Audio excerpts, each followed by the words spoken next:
इयत्ता तिसरीचा addition subject आहे, म्हणजे बेरीज करा. दिनांक 2 जानेवारी 2021, 2 जानेवारी 2021, विषय गणित, बेरीज 3 अंक, शनिवारची अर्ज. हे बघा, हे उदाहरण दिलेलं आहे की खालील उदाहरणावरून बेरीज 3 अंकाची करा. टेकडीवर 230 गुलाबाची मोहरं आहेत. गुलाबाची मोहरं किती? 230. बघा इथं 230 लिहिलं गुलाब.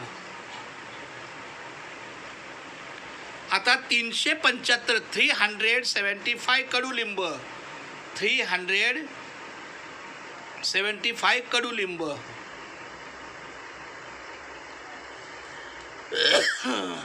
आणि 160 साग, 160.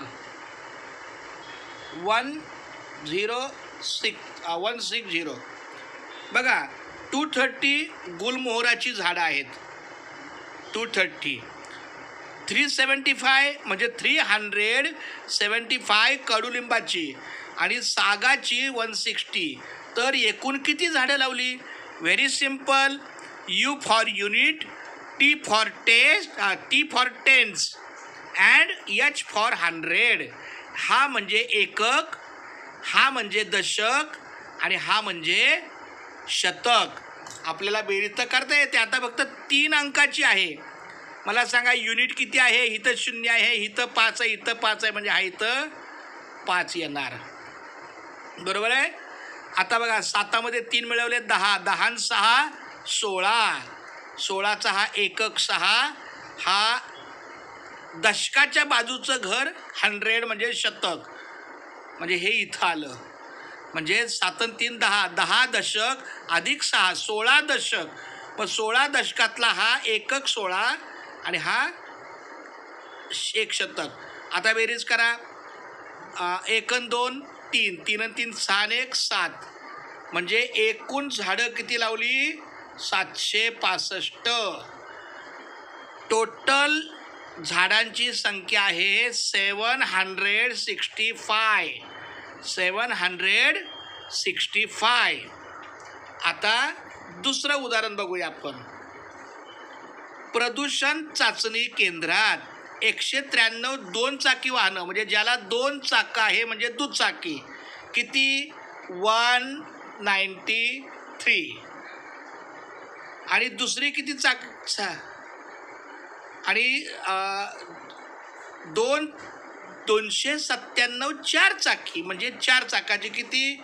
297. आणि इथे एक उदाहरण राहिलं.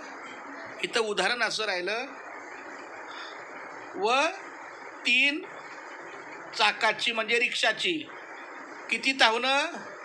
125 वाहनांची चाचणी केली तर एकूण किती वाहनांची चाचणी केली? Very good. आता आपण लिहिताना कसं लिहायचं? हे बघा, प्रदूषण चाचणी केंद्रात एक चाचणी केंद्र आहे ज्याचं नाव आहे प्रदूषण. म्हणजे एक दुचाकी 193, 4 चाकी 297 आणि 3 चाकी किती? 125. मग आता मला सांगा, ह्या तिघांच्या आपण मगाशी पाहिल्याप्रमाणे हा युनिट आहे, हा टेस्ट आहे आणि हा 100 आहे. आता मला सांगा 3मध्ये 7 मिळवले 10 झाले. 3मध्ये 7 मिळवले 10 झाले आणि 10मध्ये 5 घेतला 15 झाले. ह्या 15चा 5 इथे, त्याचा एक दशक. पुन्हा बघा 9 आणि 9 18, 18 आणि 2 20, 20 आणि हा एक 21चा 1 इथे शतक 2 झाले. 2 आणि 1 3, 3 आणि 2 5 आणि 1 6. म्हणजे मला सांगा एकूण किती वाहनांची चाचणी केली? 615. माझे बाळांनो, अशा पद्धतीनं हे बेरीज आपल्याला शिकता आली पाहिजे. पहिलं एककाची बेरीज, मग दशकाची बेरीज, मग शतकाची बेरीज. मग आता अगोदर आपल्याला एकक, दशक, शतक होता. आता मात्र unit, tens and hundred, units, tens and hundred अशा पद्धतीचं आहे. आता आपण तिसरं गणित सोडवूया.